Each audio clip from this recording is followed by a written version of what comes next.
कलयुग का अंत कब होगा? कलयुग एक ऐसा शब्द है जिसका उपयोग हिंदू धर्म में वर्तमान युग को संदर्भित करने के लिए किया जाता है, जिसे नैतिक पतन, अराजकता और पीड़ा की विशेषता माना जाता है। हिंदू पौराणिक कथाओं के अनुसार द्वापर युग के अंत के बाद कलयुग शुरू हुआ, जो भगवान श्री कृष्ण के शासन के अंत और एक नए युग की शुरुआत को दर्शाता है। हालांकि कलयुग के अंत की कोई निश्चित समय रेखा नहीं है, लेकिन इसके साथ कई मान्यताएं और भविष्यवाणियां जुड़ी हुई है।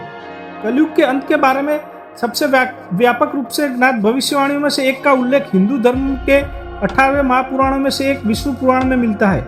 इस ग्रंथ के अनुसार कलयुग 4,32,000 वर्षों तक रहेगा, जिसमें से लगभग 5,000 वर्ष हम पहले ही पूरा कर चुके हैं। पाठ में यह भी कहा गया है कि कलयुग भगवान विष्णु के 10वें और अंतिम अवतार कल्कि के प्रकट होने के साथ समाप्त होगा। कल्कि को परम रक्षक माना जाता है, जो कलयुग की अराजकता और विनाश को समाप्त करने के लिए पृथ्वी पर आएंगे और शांति और समृद्धि के साथ एक नए युग की स्थापना करेंगे। भविष्यवाणी के अनुसार कल्कि एक सफेद घोड़े की सवारी करेंगे, उनके हाथ में तलवार होगी और उनके साथ योद्धाओं का एक समूह होगा। वह बुरी ताकतों को हरा कर देंगे और दुनिया में धार्मिकता लेकर आएंगे।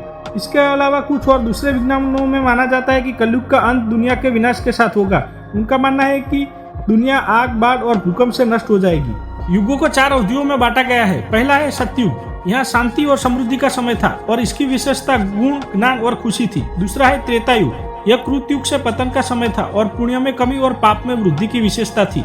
तीसरा है द्वापर युग, यहाँ त्रेता युग से और अधिक गिरावट का समय था और यहाँ और पाप और पुण्य में कमी की विशेषता थी। चौथा है कलयुग, यहाँ सबसे बड़ी गिरावट का समय है और इसकी विशेषता हिंसा, लालच और विश्वास की कमी है। कलयुग का अंत एक जटिल और बहुआयामी अवधारणा है जिसकी निश्चित रूप से भविष्यवाणी नहीं की जा सकती। हालांकि इससे जुड़ी भविष्यवाणी और मान्यता है, लेकिन आलोचनात्मक और खुले विचारों वाले दृष्टिकोण से सोचना भी काफी जरूरी है। कलयुग का अंत किसी बाहरी शक्ति के हस्तक्षेप की प्रतीक्षा का विषय नहीं है, बल्कि व्यक्तियों के लिए अपने कार्यों की जिम्मेदारियों को लेना और समाज की बेहतरी में योगदान देने का अवसर है। कलयुग को समाप्त करने के लिए किसी दैवीय हस्तक्षेप की प्रतीक्षा के बजाय हम बेहतर दुनिया बनाने की दिशा में छोटे कदम को उठा सकते हैं। हम अपने दैनिक जीवन में दया, करुणा और सहानुभूति को बढ़ावा देने की दिशा में काम कर सकते हैं। हम अपने समुदायों में असमानता को कम करके न्याय को बढ़ावा देने की दिशा में भी काम कर सकते हैं। ये छोटे कदम जब सामूहिक रूप से उठाए जाते हैं तो हमारी दुनिया में एक महत्वपूर्ण सकारात्मक बदलाव ला सकते हैं। तो दोस्तों, ये मेरा वीडियो कैसा लगा? आपको पसंद आए तो लाइक कीजिए और चैनल को सब्सक्राइब कीजिए। जय श्री कृष्णा।